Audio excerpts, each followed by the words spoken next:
Thank you very much, dear organizers, dear chairpersons, dear guests, dear participants. It is definitely a great honor for me to be here again after more than 8 years, to be in the same audience hall where also Professor Ditsfalushi was several times, and in this great city, and thank you very much for the organizers.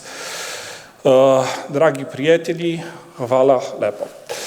Also, it is very, very honoring for me to speak about a project which resided from a teamwork involving a lot of partners and stakeholders, as you will see in the presentation, and which had to do with the fact that everyone had to give for those that had little in their life, because all of us working in this project, we were on the blessed side, while the others definitely were on the wrong side of the blessing. Briefly, and trying to not to bore you very much because we are already late, I believe, I will try to go with this agenda, and of course to bring to your attention the memory of Professor Egon Ditsfalushi, who pushed Britt-Marie Langren, my father and myself about 15 years ago to start this project.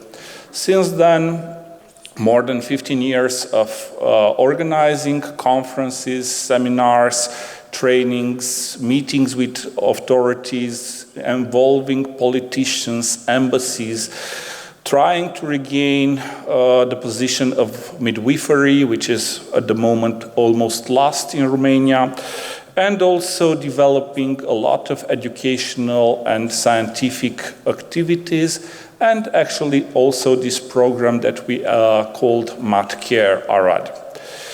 So, when we speak about prenatal care in defavored conditions, we ran from a very simple image. This defavored population, we refer to those living in the conditions on the left part of the screen. Then these people, more or less, will get to maternities using this red cab and force the doctors on duty to handle complications and even possible fatalities for the baby and the mother. A smaller part of this problem is that among this population, probably we have a much higher incidence of underage pregnancy than in the general population. And in 2010, I had this photo presented in Stockholm saying that young mothers give up dolls for real children. I actually believed that at that moment. Now I'm a little bit more circumspect because I don't even think that these people will even have dolls. So there are people could not trade dolls for real children. Adding more information to this, we have several reports stating that at least in Romania, 2008-2010, when we started this project, more than 1 out of 5 people were living in poverty. More data shows that 60% of Roma population will face poverty in their childhood. Among 80 to 90% will have money issue and also material deprivation during their life. So we basically say that about 10% will have a good life, which is very little percent. But that percent have a very good life, as seen in pictures, in movies and video clips, definitely. Also, United Nations reports shows that they have a tendency to have the shortest life expectancy among minorities in Europe. Trying again to make it very easy, it's obvious that poverty leads to medical complications, but definitely we need to go a little bit in depth regarding living condition, education, employment, income, and health providing systems in order to understand the connection with medical complications as the one listed here. We also need to add some more info, like the fact that we tend to forget that because we have a higher education, there are some that have no education. So illiteracy is something very common. And if you ask someone illiterate to understand how much medical help will be there and will actually help, well, they will not do it very well. Also, it's hard for us to understand the realities of living from day to day, and also to handle properly the discrimination that these people are more or less prone to deal with. Again, I try to make it simple. So for those of you that are not aware, these are some features that were identified for the Roma population. And you see, they rely a lot on our help, on the social aid that we provide. But some of them tend to rely only on that social aid without helping themselves improve their condition. It's very difficult to improve your condition if you have no access to information. But we will tackle that problem a little bit later. So that was 2008-2009. But reports from 2021 from Save the Children Romania really showed that this is an ongoing problem. Nothing changed, or very little changed. Regarding juvenile pregnancy or underage pregnancy, more or less we have the same data. So even if in 2008, when we started to tackle this problem, we saw that there were about 30,000 deliveries in underage mothers in Romania. And 2019, we got to 16,000. We would say that in numbers, we did a very fantastic job. It's almost half, but also natality dropped to half. So more or less, we are speaking about the same ratio, about 5 to 10%. We tried to develop some answers in the period of 2010. Well, the same problems, the same answers are still given by different societies and NGOs nowadays. And this problem will also be presented tomorrow by some of our younger colleagues in the poster session, so I will not try to steal their subject today. Then our group came to the conclusions that we need to change something. We need to reform everything and to make it better, because prenatal care, it was a failure. Healthcare indicators shown that we are among the worst in Europe. Medical education was, and in my opinion still is, an illusion. Family planning, similar to Russian roulette. Menstruation and bank pregnancy. Social assistance, a very nice dream, but very well organized on paper. Public maternities transform more over to ticking bombs, and discrimination still remains a challenge.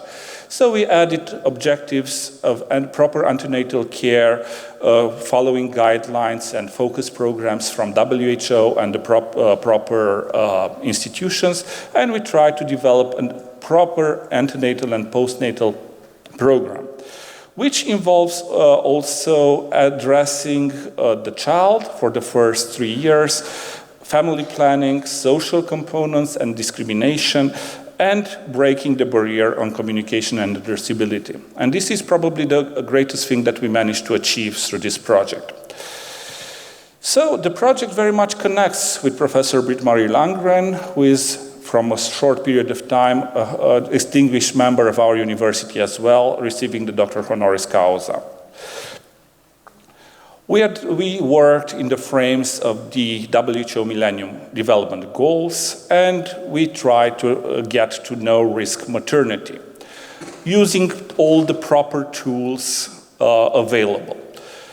We decided that, and this is the scheme that we managed to end up after a lot of debate and meetings, that we catch these people at delivery, but we want to catch them as soon as possible when they get pregnant.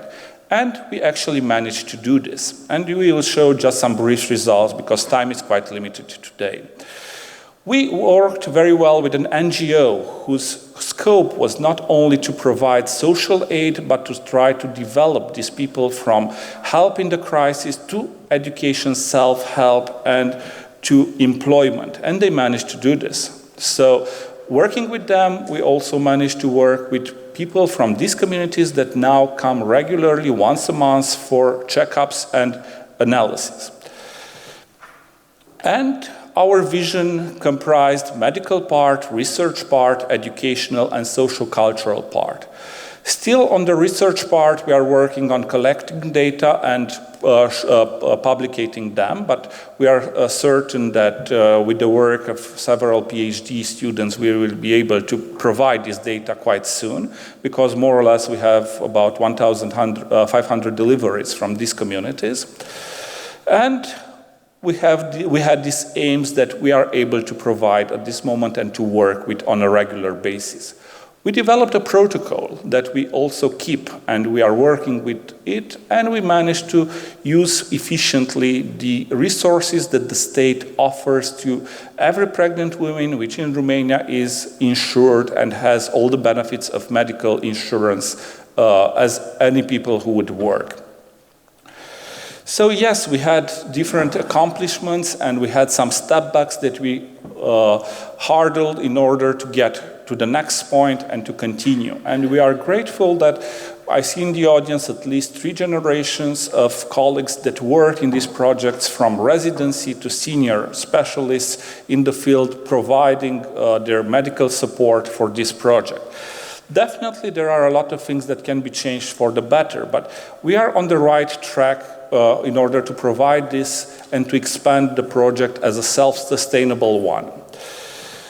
One of the challenges that we didn't manage to address properly was midwife. Although we supported and we tried to empower midwives as much as possible, we are still away from this objective, but we hope that by increasing and restarting midwifery schools and faculties, as we are assisting now, 3 more restarted again, which from the total of 9 that we had in Romania, it remained to 1. Now there are 4 working faculties of midwifery.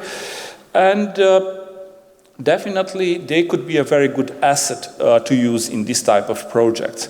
And I believe also volunteering from students could be a very good and useful asset. So instead of future possibilities, we want to expand this project to become a self-sustainable one that could be exported to other communities as well. And instead of a conclusion, I would end up with Egan's words. So if you need to try to do your best, so fate il bene, fatelo bene, and also to remain human always, and even if you are a small group, never doubt that you have a chance to success. Thank you very much for your attention.